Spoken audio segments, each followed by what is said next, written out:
দেখো মাইরি, ওই যে সমালোচনার সুযোগ আসলে কিন্তু সমালোচনা করতে হয়। অনেকটা মামা বাড়ির আবদার মনে হচ্ছে। মানে আমাদের এনসিপি কে নিয়ে সকালে একটা ভালো খবর দিলুম, একটু থ্যাংক ইউ দিলুম, বিকেল বেলায় দেখেন আমার নিউজের ক্রাইটেরিয়া চেঞ্জ হয়ে যাচ্ছে। অনেকে বলে সালা তোর দল কোনটা, তুই আসলে কার সাপোর্টার। যে জিনিসগুলোকে মনে হয় যে অহেতুক কনফ্লিক্টে নিয়ে যাওয়া হচ্ছে, যে জিনিসটাতে রাষ্ট্রের আহামরি কোন রকম উন্নতি হবে না, কল্যাণ হবে না, সেই ছোট ছোট জিনিসগুলোকে নিয়ে যদি বড় বড় ঝামেলা পাকানো হয়, নির্বাচন পূর্ববর্তী এই সময়টায় ডক্টর ইউনূস তিনি গোস্বান্বিত হইতে পারেন, হতাশ হইতে পারেন, রাগান্বিত হইতে পারেন, ধৈর্যহারা হইতে পারেন। সো রাজনৈতিক দলগুলোর যে চাপটা তৈরি হচ্ছে, কিছু চাপ যৌক্তিক, কিছু চাপ অযৌক্তিক। এখন অযৌক্তিক কখন হয়, যে দুইটা দল এক ইস্যুতে যদি কামড়াকামড়ি করে, তখন তো ভাই এটার সমাধান হয় না। আমরা এখন যে বিষয় নিয়ে কথা বলছি, জাতীয় নাগরিক পার্টি, দেখেন জুলাই সনদ আসছে, এটা খুবই গুরুত্বপূর্ণ একটা জিনিস, এটাতে কোনো ভুল নেই। যারা 24 অভ্যুত্থানে নেতৃত্ব দিয়েছেন বা বিভিন্নভাবে ক্রাইটেরিয়াতে কানেক্টেড ছিলেন, তাদের জন্য এই জুলাই সনদ অত্যন্ত গুরুত্বপূর্ণ। আপনার আমার কাছে ভ্যালু থাকুক না থাকুক, এখানে অনেক মানুষ অনেক ধরনের বিপদে পড়বে যদি এই জুলাই সনদটা বাস্তবায়িত না হয়। এখন এটার আইনি স্বীকৃতি নিয়ে কথা বলা যেতে পারে, কিন্তু জুলাই সনদকে সংবিধানের উপরে নিয়ে স্থান দেওয়া, এটা তো ভাই একটা আবদারের যৌক্তিকতাটা আসলে কতদূর? জুলাই সনদের ভ্যালু আছে, কিন্তু জুলাই সনদের ভ্যালু কি এতটা যেটা সংবিধানের উপরে উঠে যাবে? এটা নিয়ে আলোচনা করতে গেলে বিশাল আলোচনা তৈরি হবে। কেন এই আলোচনা আবারও সামনে আসছে? গতকালকে আপনার রাজধানীর বাংলা মোটরে দলটির অস্থায়ী কার্যালয়ে একটা সাংবাদিক সম্মেলন করেছে দলটির যিনি মূল ভূমিকায় আছেন সদস্য সচিব আক্তার হোসেন। তিনি বলছেন যে এটি নিশ্চিত করতে হবে যেন ভবিষ্যতে অন্য কোনো সনদ দিয়ে জুলাই সনদ প্রতিস্থাপন করা না যায়। জুলাই সনদের খসড়াতে এটিকে জুলাই জাতীয় সনদ নামকরণ করা হয়েছে, যা গণঅভ্যুত্থানে জনগণের অবদানকে দুর্বলভাবে স্থাপন করে। জুলাই সনদের অঙ্গীকারনামা পরবর্তী সংসদের কাছে ছেড়ে দেওয়া হয়েছে বলে মনে হচ্ছে, তাই গণপরিষদ নির্বাচনের কোনো বিকল্প নেই। নির্বাচনের সময় নিয়ে এনসিপির কোনো আপত্তি নেই, তবে নির্বাচনের ধরন পরিষ্কার নয়। নতুন শাসনতান্ত্রিক কাঠামোর মাধ্যমে নির্বাচন অনুষ্ঠিত না হলে এদেশে আবারও ফ্যাসিবাদের সূত্রপাত ঘটবে। বিএনপির সমালোচনা করে তিনি বলছেন, দলটি জুলাই সনদের আইনি ভিত্তি নিয়ে আপত্তি জানিয়েছে, যা জনগণের সঙ্গে প্রতারণার প্রশ্ন উত্থাপন করে। তো জনগণকে বোঝে না, আপনারা বুঝাইতে হবে।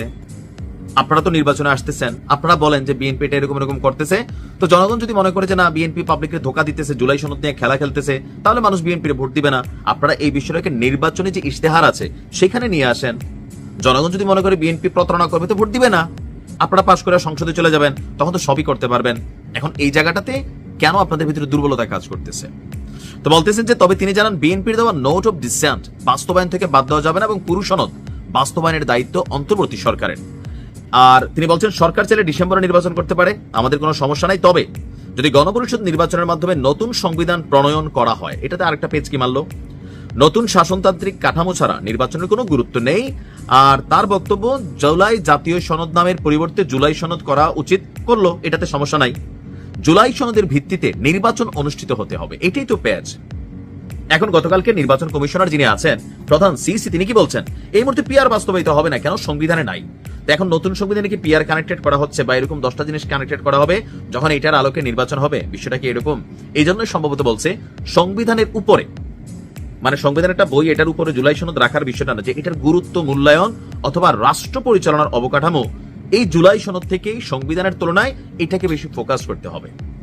এটা তাদের বক্তব্য। তাদের বক্তব্য জুলাই সনদের ভিত্তিতেই নির্বাচন অনুষ্ঠিত হতে হবে, জোর দিয়া বলতেছেন, না হলে নতুন সংবিধানের সংস্কার প্রস্তাবনা বাস্তবের মাধ্যমেই টেকসই বাংলাদেশ গড়ে তোলা সম্ভব। এটা আপনাদের প্রস্তাবনা এজ এ পলিটিক্যাল পার্টি হিসাবে বাংলাদেশের মানুষকে ডিসিশন নিতে দেন।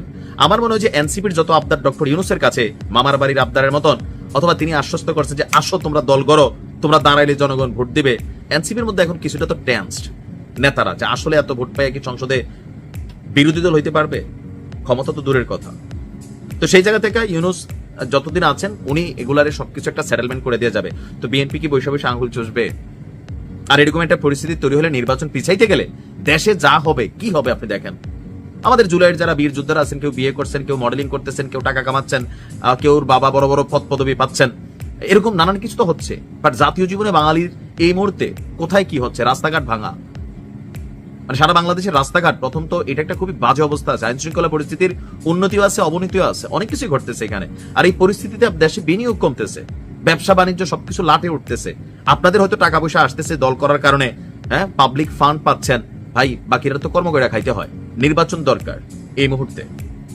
সো নির্বাচনে আপনারা আপনাদের যে দাবিগুলা, যে জামাত ইসলাম, বিএনপি বা অন্য দল যদি ক্ষমতায় আসে, জনগণকে আপনি বার্তা দেন, জনগণ সিদ্ধান্ত নিবে। আপনারা হইতে দিবেন না, এটা এইভাবে হইতে হবে, ওইটা হইতে হবে, এগুলো আপনারা গিয়ে বাস্তবায়ন করেন। ডক্টর ইউনূস তো বলছে যে নির্বাচিত সংসদের দিকে এটা কিন্তু যাচ্ছে, এটা প্র্যাকটিক্যাল। তো আপনারা পাশ করে ক্ষমতায় আসলে আপনারা যা খুশি জনগণের ম্যান্ডেট নিয়ে আসবেন, সব করেন। এখন আপনি আগে আগে কেন এত ভয় পাচ্ছেন? জনগণের উপর আস্থা নাই আর? আমারও মনে হয় জনগণের উপর আর এই মুহূর্তে এনসিপির আস্থা নাই। তারাও জানে তাদের কর্মকাণ্ডে জনগণ বিরক্ত। ভালোবাসার, ভালো লাগার জায়গাও আছে, তবে বিরক্তির জায়গা আস্তে আস্তে বেড়ে যাচ্ছে। যে একটা গ্রামীণ প্রবাদ বাক্য আছে, যেই নালে উৎপত্তি ওই নালেই কি বিনাশ হবে ডক্টর ইউনূসের। যে এনসিপি কে রাজনৈতিক দল হিসাবে গঠন করার জন্য সর্বোচ্চ রাষ্ট্রীয়ভাবেই পৃষ্ঠপোষকতা করছেন অনেকের দাবি। ইভেন বিভিন্ন বক্তব্যে তার এই জিনিসটা ফুটে উঠছে, এনসিপি দল করতে চায় না, তিনি এনসিপি কে বলছেন তোমরা রাজনীতিতে আসো। এখন গেল কয়েক মাস ধরে এনসিপি বনাম ডক্টর ইউনূস সরকারের মধ্যে যা দেখছি, তলে তলে যদি অন্য কিছু থাকে সেটা তো আমরা জানি না। এরকম হইতে পারে যে আমি বলবো নির্বাচন, তোমরা বলবা না না না না। তো না না বললে কি হবে? ডক্টর ইউনূস ক্ষমতায় থাকবে, ক্ষমতা দীর্ঘায়িত হবে। আর আরেকটা আছে যে না, ডক্টর ইউনূস যা বলতেছেন তাই করবেন, বা উপদেষ্টারা যা বলতেছেন তাই করবেন, এনসিপি যা বলতেছে তারা তাই করবে, তাহলে তো ঝামেলা না? দেখেন, এই যে নির্বাচন নিয়ে আমাদের ইসি যিনি আছেন, নির্বাচন কমিশনের যিনি প্রধান আছে, তিনি বলছেন ভাই বেশি চাপাচাপি করলে সরকারে পদত্যাগ করে দেবো, কিন্তু আমি ঝুঁকবো না। তো এই সিচুয়েশনে আইসা গতকালকে দলটির যিনি সিনিয়র যুগ্ম আহ্বায়ক আছেন সামান্তা শারমিন, তিনি যে বক্তব্য দিচ্ছেন, গণপরিষদ নির্বাচন না করে জাতীয় সংসদ নির্বাচন চান না, নাই চাইতে পারেন, আপনারা একটা রাজনৈতিক দল। তো তিনি বলছেন আমরা সংসদীয় নির্বাচনের কথা বলিও না, আমরা এটা চাইও না। কি চান? আমরা মনে করি গণপরিষদ নির্বাচনের মাধ্যমে নতুন সংবিধান করে তারপর রিস্টার্ট করবেন বাংলাদেশকে। ওয়াও! মানে নির্বাচন এখন তারা চায় না। এখন পর্যন্ত তাদের দলীয় সবকিছু, যে নির্বাচনে যাওয়ার জন্য সব হয়েছে কিনা আমি এটাও জানি না, দলীয় প্রার্থী ঠিক হয়েছে কিনা, সারা বাংলাদেশে এতগুলা প্রার্থী তারা দিতে পারবেন কিনা সেটাও জানি না, বাট তারা নির্বাচন চান না। যুগান্তরে ছাপানো যে প্রচ্ছদ, সেখানে বলা হচ্ছে যে ফেব্রুয়ারিতে গণপরিষদ নির্বাচন হবে, ডক্টর ইউনূস ঘোষণা করছেন। তো আসন থেকেই তো সবাই নির্বাচন করবে, কিন্তু এটা গণপরিষদ নির্বাচনের উদ্দেশ্যে এটা বলতে হবে তো সবাই। আচ্ছা, তার বক্তব্য হচ্ছে যে এই নির্বাচনের পর পরিবর্তন কি? আমরা তো একটা পার্টির কাছ থেকে আরেকটা পার্টির কাছে তুলে দিতে গণঅভ্যুত্থান ঘটানি, আপনি পার্টির কাছে তুলে দিবেন কেন? এটা তো জনগণ তুলে দিবে রে ভাই। মানে আপনি ডক্টর ইউনূসের হাতে দিচ্ছেন, এটা সত্য। ওই যে ভিডিওর প্রথমে বলছি যে আপনারা ডক্টর ইউনূস রেডিমেড একটা সেটেলমেন্টে দিচ্ছেন, দরকার ছিল এই মুহূর্তে, বিকল্প ছিল না। বাট একটা দলের কাছ থেকে আরেকটা দলকে, বা একটা পার্টির কাছ থেকে আরেকটা পার্টিকে আপনারা এরকম বৈশানে মানে নিয়ে বৈশা রয়েছেন রেজাল্ট শিট যে বিএনপি পাস করবে, এত কনফিডেন্স করতে থেকে আসে, ফেলও তো করতে পারে। আপনাদের তো জনপ্রিয়তা আছে, তাহলে আপনারা কি ভয় পাচ্ছেন? আমি প্রত্যেকটা ভিডিওতে একই কথা বলি, আরেকটা পার্টির কাছে ক্ষমতা জনগণ যদি তুলে দেয় আপনি আটকাবেন কেমন? তো আপনিও ওই যে ঘুরাফিরা আরেকটা মেন্টালিটি আপনার বহিঃপ্রকাশ হয়ে যাচ্ছে। আপনাদের সবার কথাবার্তা এটাই, 5-7 মানুষের। ডক্টর ইউনূসকে সেটেল করে ফেলছে যে বিএনপিতে তিনি পাশ করাই দিবেন এরকম কিছু, তাহলে আপনারা নিরপেক্ষ তত্ত্বাবধায়ক চান আরেকটা, সেটা হইতে পারে দাবি।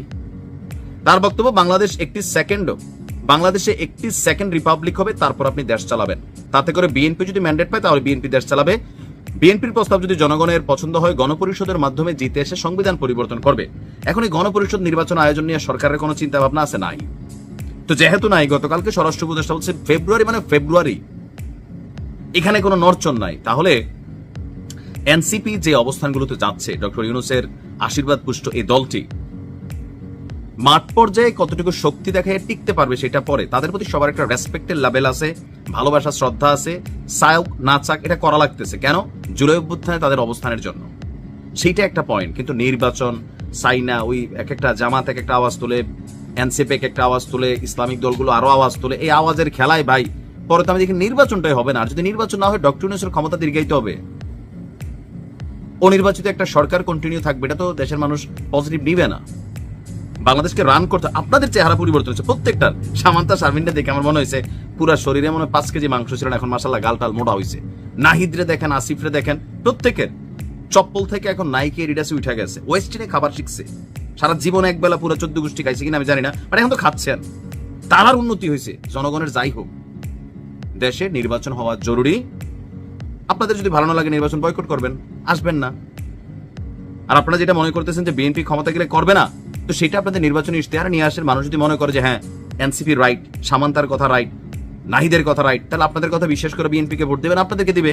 আপনারা ক্ষমতায় গিয়ে সবকিছু করেন, বাট নির্বাচন নিয়ে আর কোন রকম নাড়াচাড়ার সুযোগ নাই। নির্বাচন হইতে হবে। রাষ্ট্রের মধ্যে আমরা যারা বিনিয়োগকারী আছি, ভাই আমরা ব্যক্তিগতভাবে কোটি কোটি টাকা বিনিয়োগ করে রাখছি দেশে, ব্যবসা নাই, মন্দা, 3 দিন পরে ব্যবসা প্রতিষ্ঠানে লাল বাতি জ্বলবে। সো দেশের অর্থনীতি রান করতে হবে, নির্বাচিত সরকার ছাড়া এটা কখনোই সম্ভব হবে না।